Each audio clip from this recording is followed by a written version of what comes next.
Senior leaders reiterate the need to amend the 1986 Constitution to address several concerns. Former Supreme Court Chief Justice Renato Puno is spearheading such move. Again, here's Freddie Abando. With only 10 months leading to the May 2016 presidential polls, a fresh wave to push amendments to the 1986 Constitution is again on the move.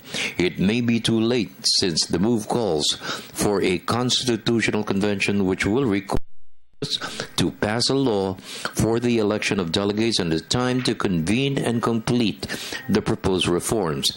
Then the amendments will be submitted to the people in the referendum for approval or rejection. Former Chief Justice Renato Puno is spearheading the move for change called Bagong Sistema, Bagong Pag-asa, New System, New Hope, composed of senior leaders of the country, many of which were veterans of the 1986 People Power Revolution. Puno stressed charter reforms will address the country's structure of government, Model Basic Law, the Philippines' territorial dispute with China in the West Philippine Sea, and reforms of the economy to ensure inclusive growth. The movement is pushing for a shift of the current presidential system of government with a bicameral Congress to a federal parliamentary system of government. Former Senator Aquilino Pimentel is the main champion of this amendment, especially in resolving the Muslim rebellion in Mindanao. I am advocating the adoption of the federal system, which means a change of the basic structure and political as well as economic structure of the present constitution. BBL as it is now, sir, the BBL has good intentions, but good intentions are not enough. The provisions of the BBL must conform with the Constitution.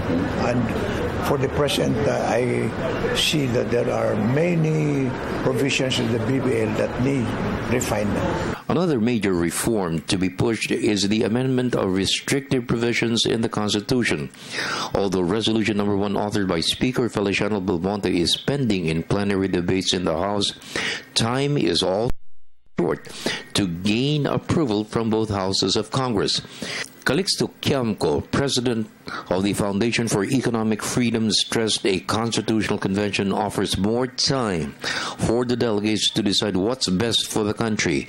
Quiamco stressed restrictive provisions of the Constitution limits the entry of foreign direct investments for key industries to generate jobs and reduce poverty incidents. Why, you might ask? Even local investors who are not restricted are not investing.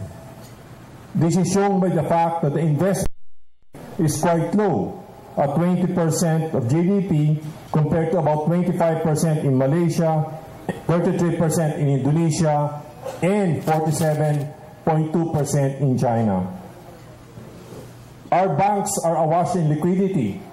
Instead of lending to businesses, they're lending to consumers through credit cards and parking their funds in the BSP. If local investors are not investing, why is it so important to remove the foreign ownership restrictions in the Constitution? The answer is that monopolies and duopolies in strategic sectors of the economy, ports, telecommunications, airports, power distribution, shipping, etc. These strategic sectors strangle the growth of the rest of the economy with their high prices and bad service. One example is telecommunications, where we have the highest prices, bad service, and slowest internet speeds in Asia. We need to have well-capitalized foreign companies to provide competition in these strategic sectors. Because of the 60-40 rule in the ownership of public utilities in the Constitution, they cannot.